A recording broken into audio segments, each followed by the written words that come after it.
చేస్తానని చెప్పి అతనే స్పీచ్లో చెప్పాడు. నేను కామెంట్ చేశాను, ఇదిగో నేను చూపించాను. దీనికి మళ్ళీ నా కామెంట్ ఏంటంటే, ఒక ముద్దాయి అదే కేసులో సేమ్ కేసులో ముద్దాయిగా ఉండి అరెస్ట్ అయ్యి రిలీజ్ అయినటువంటి ఆ ముద్దాయి మీ కారు ఇవ్వడం ఏంటి? అందులోకి పుట్టినరోజు కానుక అన్నారు. పుట్టినరోజు కానాడు లంచం తీసుకున్నాడు. అంత ఖరీదైన కారు, ₹1,00,00,000 విలువ చేసే కారు నీకు ఇచ్చాడంటే ఏదో ఆశించి కదా ఇచ్చాడు. ఏంటి ఆశించి ఇచ్చాడో మీరు చెప్పాలి అప్పుడు మంత్రి గారు. అంచేత మీరు కప్పుర్లు చెప్పి తప్పించుకోవడం కాదు, మీరు అడ్డుగా బుక్ అయిపోయారు, అడ్డుగా మాట్లాడుతున్నారు. అంచేత ఈ వాస్తవాలన్నీ ఒప్పుకొని నైతిక బాధ్యత వహించి మీరు రాజీనామా ఇస్తే మంచిది. ఎంక్వైరీ చేయమని ముఖ్యమంత్రి గారు నిర్ణయం చెప్పాను. మరి ఎంక్వైరీ వేస్తారా లేదని తర్వాత సంగతి. ఒక మంత్రి మీద అభియోగం వచ్చినప్పుడు ఎంక్వైరీ చేస్తున్నప్పుడు ఎంక్వైరీ టైంలో మంత్రిగా ఉండడం మంచిది కాదు. అంచేత మీరు ఎంక్వైరీ వేసి ఒకవేళ మంత్రి గారు కడిగిన ముచ్చు అని చెప్పి ఎంక్వైరీ తేలితే మీరు మంత్రి పదవి ఇచ్చుకోండి, ఉద్యోగాలు ఉన్నారు. కానీ అభియోగం వచ్చినప్పుడు చరిత్ర చూస్తే చాలా మంది ముఖ్యమంత్రులు లాంటి వాళ్ళే అభియోగం వస్తేనే రాజీనామా ఇచ్చి వెళ్ళిపోయిన సందర్భాలు ఉన్నాయి మన రాష్ట్రంలో. ఈ మీద ఇంత క్లియర్గా అభియోగం వచ్చినప్పుడు మేము ఇంకా ఫోటోలు అవి చూపించాం, ఎవిడెన్స్ ఇచ్చాం. అచ్చెన్నాయుడు విషయంలో అయితే ఎవిడెన్స్లే లేవు. మీకు ఒక్క ఫోటో కూడా చూపించలేకపోయారు, ఒక కాగితం కూడా చూపించలేకపోయారు. అరెస్ట్ చేసి 75 రోజులు జైల్లో పెట్టారు. ఇవాళ మేము చూపిస్తున్నాం, ఇంకా చూపించడానికి రెడీగా ఉన్నాం. మీరు ఏ ఎంక్వైరీ చేసినా ఎంక్వైరీ ముందుకు వెళ్ళి ఎంక్వైరీ ఆఫీసర్లు ఎవరైతే ఏవడిగా సరే సబ్మిట్ చేయడానికి మేము సిద్ధంగా ఉన్నాం. ఇంతకంటే మీకు ఏం కావాలండి? ఇంకా మీ మంత్రిని కాపాడుకుంటూ వస్తారా ముఖ్యమంత్రి గారు? ఒకవైపు ఏమో ఉపన్యాసాలు ఇస్తున్నారు, ఆ ఉపన్యాసం కూడా మీరు వినాలి. ముఖ్యమంత్రి గారు ఉపన్యాసం, ఆ ఉపన్యాసం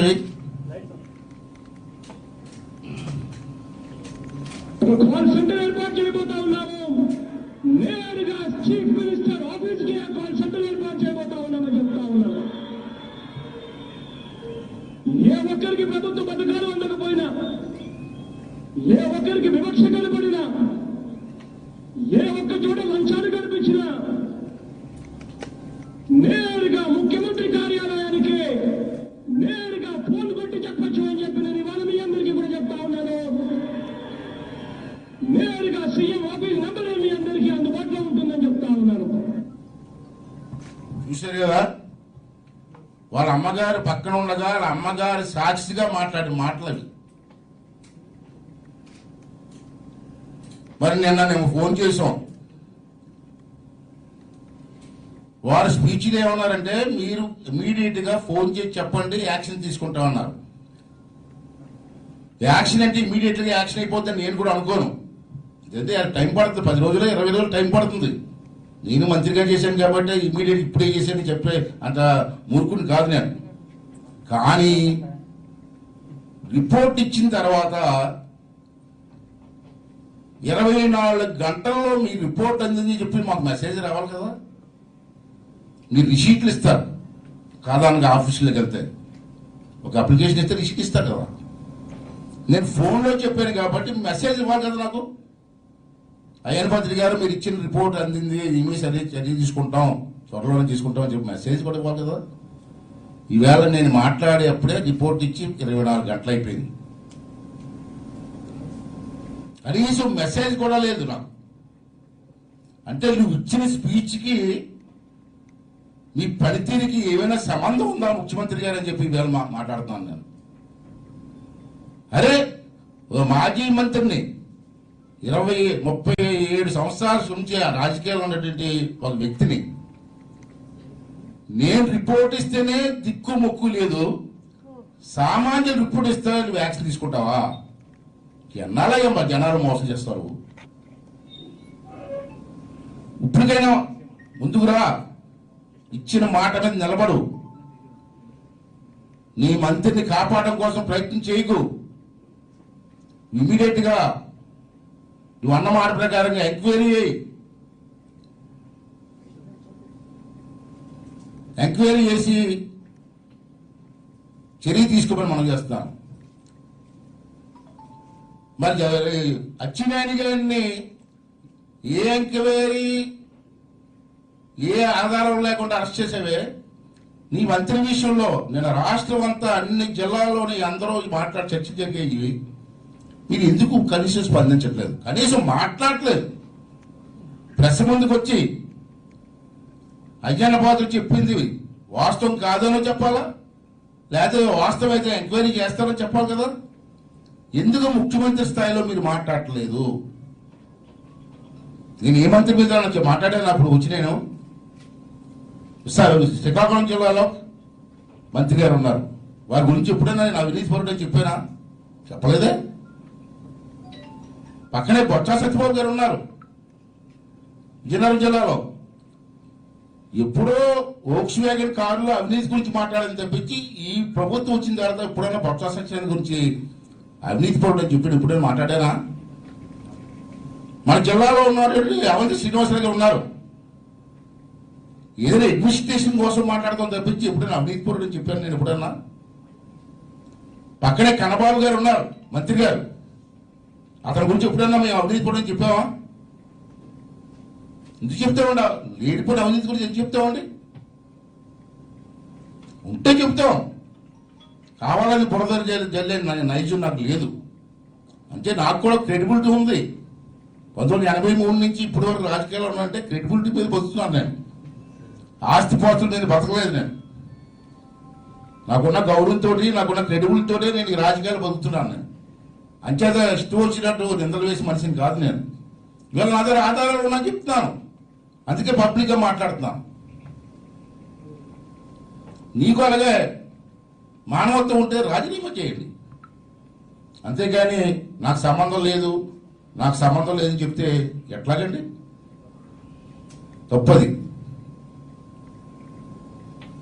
ఎంతకాలం మీరు ప్రజలు మోసం చేస్తారండి? నీతి కప్పులు ఎన్నా చెప్తారండి? ఒక పక్కన రాష్ట్రాన్ని దోచుకు తింటున్నారు, పక్కన మళ్ళీ పక్కకి వెళ్తున్నాం, ఆ సబ్జెక్ట్ వేరు, మళ్ళీ నీతి కప్పులు చెప్తున్నారు. ఇగో ఇప్పుడు మాట్లాడారు ఉపన్యాసాలు ఇస్తూ ఉంటారు. అసలు ఇమీడియట్ గా మంత్రి గారే ముందుకు వచ్చి రాజీనామా ఇస్తారా, లేదా ముఖ్యమంత్రి గారే ఎంక్వైరీ చేసి ముందుగా సస్పెండ్ చేసి మరి మంత్రి మండలిని తప్పిస్తారన్నది ప్రభుత్వం నిర్ణయం తీసుకోవాల్సిన అవసరం కూడా ఉందని చెప్పి ఈ సందర్భంలో మనం చేస్తున్నాం. ఇవాళ ఈ బెంజి గారు ఈశ్వర్ మంత్రి గారు అబ్బాయి పేరు, ఇది డిసెంబర్ 12వ తారీఖున అతనికి రిలీజ్ చేశారు. ఆ రోజునే డిసెంబర్ 12వ తారీఖునే 2019లో అక్కడ ఫేస్బుక్ లో పెట్టారండి. ఫేస్బుక్ లో ఏమని పెట్టారు? ఎవరు పెట్టారు? మన యువనేత గుమ్మనూరు ఈశ్వర్ అన్న గారు బెంచ్ కారు వాహనం తీసుకోవడం జరిగింది అంటూ గుమ్మనూరు యువసేన పేరుతో ఫేస్బుక్ లో వాళ్ళే పెట్టుకున్నారు. వాళ్ళు యువసేన, ఈశ్వరరావు గారి యువసేన పెట్టినటువంటి ఫేస్బుక్ లో, ఇది నేను పెట్టింది కాదు. మరి మీ కారు పెట్టకపోతే మీ యువసేన ఎందుకు పెట్టారండి ఫేస్బుక్ లో? రెండోది ఏంటంటే కార్తీక్ పెళ్ళయింది. ఎప్పుడు పెళ్ళయింది? జూలై 26వ తారీఖు కుర్రాడు పెళ్ళయింది. ఆ కారులో మొత్తం అంతా ఈ కారులోనే పెళ్లి అంతా చేశారు. అవి కూడా సాక్ష్యాలు ఉన్నాయి. ఎవడైనా ఓపెన్ చేయడానికి వచ్చి వాళ్ళు కారు ఇచ్చేస్తాడు నీకు? ఎమ్మెల్యే స్టిక్కర్ వేసుకుని తిరగని చెప్తాడంటే ఇవన్నీ కూడా ఇంకా ఉన్నాయి, చెప్తాను నేను అవసరం వచ్చినప్పుడు. అంటే ఇమీడియట్గా ముఖ్యమంత్రిగా స్పందించవలసిన అవసరం ఉందని చెప్పి మనం చేస్తున్నాను. ఇతను జూలై 26వ తారీఖు నుంచి కారు మొత్తం ఆడిట్లో ఉంటుంది. ఆ రోజు నుంచి ఈ రోజు వరకు ఉంటుంది. మరి నిన్న ఆ కారుకి నాకు సంబంధం లేదని చెప్పి మంత్రి గారు అన్నారు కాబట్టి ఇది పంపించి ఉంటారు. నేను మరొకసారి అభియోగం చేస్తున్నాను. ఈ A14 ఎవరైతే ఉన్నారో అతను మంత్రి గారి బినామీ. దీంట్లో మరొక అనుమానమే లేదు. అతను మందుల వ్యాపారంలో హోల్సేల్గా వ్యాపారం చేస్తాడు కాబట్టి దాంట్లో ఆ లావాదేవీలను చూసుకొని మంత్రి గారికి ఇద్దరికి కూడా బినామీగా ఉండి ఈ వ్యవహారం అంతా నడిపిస్తున్నారు. మంత్రి గారి దగ్గర కార్యక్రమాలు చేసుకోవడం కోసమే ₹1 కోటి పెంచుకారు ఈ బెంజి మంత్రికి ఇచ్చారు. బెంజి జయరాం మంత్రి గారు. అంచా దీని మీద ఇమీడియట్ గా ముఖ్యమంత్రి గారు స్పందించవలసినటువంటి అవసరం కూడా ఉందని చెప్పి మనం చేస్తాను. అలాగే నువ్వు నెంబర్ ఇచ్చావు 14400. ప్రాపం గుడ్డిగా ప్రజలంతా ఫోన్ చేస్తే అయిపోతుంది అనుకుంటున్నారు జనం. ఒక మంత్రికే దిక్కిలేదు, మాజీ మంత్రికే దిక్కిలేదు రా బాబు అని చెప్పడం. కనీసం ఇప్పటికైనా స్పందించమనండి. అక్కడ ఫోన్ ద్వారా అమ్మాయి, నేను చూసాడు అమ్మాయి మాట్లాడడం, ఆ అమ్మాయికి ఏమీ తెలియదు. తెలియని వాళ్ళే పెట్టాడు అక్కడ. తెలియకపోతే మంచిది కదా. ఆవిడేమైనా రిపోర్ట్ ఇస్తూ ఉంటే ఏసీబీ ఆఫీస్కి వెళ్ళి ఇవ్వకూడదండి అని చెప్తుంది నాకు. ఏసీబీ ఆఫీస్కి వెళ్ళడం నాకు తెలీదా?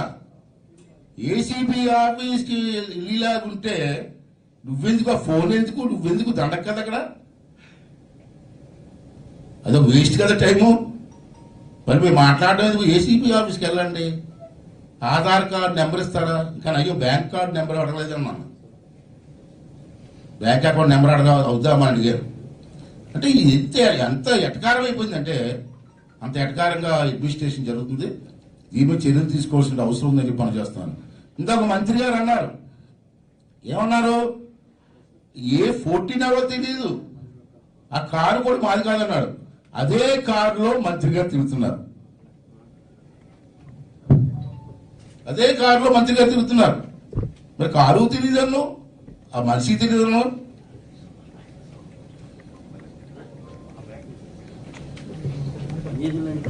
ఈ కనపడుతుంది చూసుకోండి, కొంచెం రాని ఫేస్ కనపడినాయి.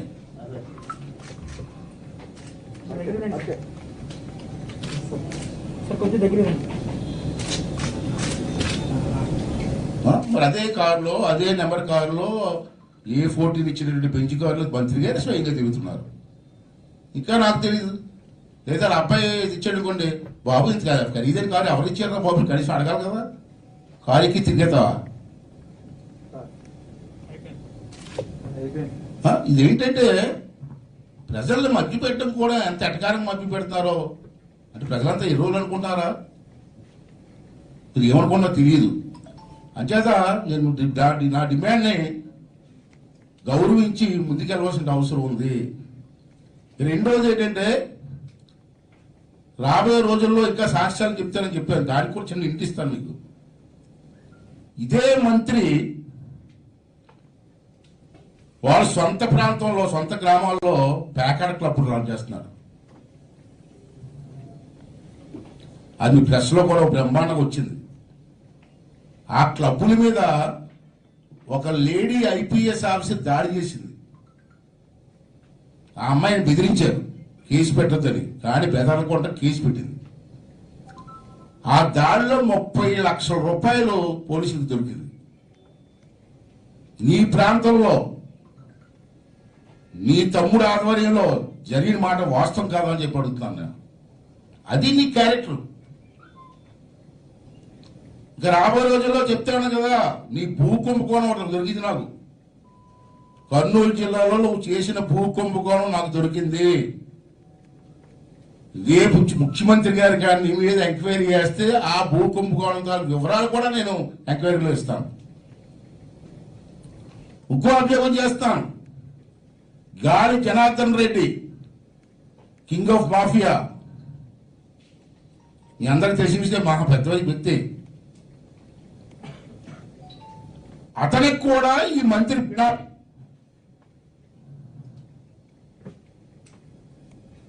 ఆ ఎంక్వైరీలు అది కూడా చెప్తాను నేను, ఆ వివరాలు చెప్తాను, దానికి సాక్ష్యాలతో సాధిస్తాను. అప్పుడు నువ్వు చెప్పవలసిన సమాధానం చెప్పు. ఇన్ని అభియోగాలు ఉన్నటువంటి మంత్రిని మంత్రిమండలిలో ఉండడం అవసరమా ముఖ్యమంత్రి గారు? ఇది ఒకసారి ముఖ్యమంత్రి గారు పెద్ద మనసుతో ఆలోచించండి. ఈ విషయం అప్పుడే ఆల్రెడీ నిన్న మాట్లాడిన మాటలు నేషనల్ మీడియాకి కూడా వెళ్ళిపోయి ఢిల్లీలో కూడా చర్చ జరుగుతుంది. ఈ చిన్న విషయం కాదు. ఈవేళ అటువంటి అవినీతి మంత్రులను కాపాడడం వల్ల నీకు చెడ్డ పేరు వస్తుంది, ఈ ప్రభుత్వానికి చెడ్డ పేరు వస్తుంది. అది ఒకసారి ఆలోచన చేసుకోమని ముఖ్యమంత్రి గారిని అడుగుతున్నాను. లేదు అజయ్ పోత్రి గారు వాగుతాడా, డిస్టోర్షన్ మాట్లాడతాడని చెప్పి దాడి చేస్తావా?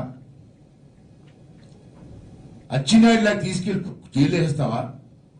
వేసుకోండి, సిద్ధంగా ఉన్నా. అలాంటి ఆడికి భయపడే రకం కాదు ముఖ్యమంత్రి గారు. భయంపించి ఏదో లోపరుచుకుందాం అని చూస్తే భయపడే రకాలు కాదు మేము చెప్పి ముఖ్యమంత్రి గారికి ఈ సందర్భం మనం చేస్తాం. ఏం చేస్తావా? చేస్తే తీసుకెళ్లి జైలు వేస్తావు. నేను రెడీగా ఉన్నా, తీసుకెళ్ళి ఏ మాట్లాడితే జైలు వేస్తావా? వేసి లేకపోతే ఏం చేస్తావు? రౌడీ కొంత కొట్టిస్తావా? కొట్టించి దానికి రెడీగా ఉన్నాను. లేకపోతే మీ మంత్రి గుడివాడు నాణ్యత లారీతో గుర్తించేస్తావా? గుర్తించే చూసుకుంటాం. లేకపోతే మీ బ్యాచ్ మీ తాత రాజన్న బ్యాచ్ ఉంది కదా, వాళ్ళతో మటర్ చేయించేస్తావా? చేయించే చూద్దాం. ఇలాంటి బెదిరింపులు పెరిగిపోయే రకం కాదు. మేము మాట్లాడుతూనే ఉంటాం. నువ్వు ఏ తప్పులు చేసినా, ఏ తప్పుడు నిర్ణయాలు తీసుకున్నా ఓపెన్గా మాట్లాడి కామెంట్ చేస్తూనే ఉంటాం. నువ్వు ముందు మారు, మంచి నిర్ణయాలు తీసుకో, రాష్ట్రాన్ని కాపాడమని చెప్పి ఈ సందర్భంలో తెలియజేస్తూ, మరొక లాస్ట్ కిప్పింగ్ ఒకటి ఉండాలా, అది చూపించే కదా ఇప్పుడు, చూపించే కదా మంత్రి గారిది. ఇవన్నీ కూడా నేను ముందు పెట్టాను. ముఖ్యమంత్రి గారు దయించి బాగా ఆలోచించి ఒక నిర్ణయం తీసుకొని దీని మీద ఎంక్వైరీ చేసి మంత్రి గారిని ఇమీడియట్ గా మంత్రి మండలిని తప్పించాలని చెప్పి డిమాండ్ చేస్తూ సెలవు తీసుకుంటాం. Thank you.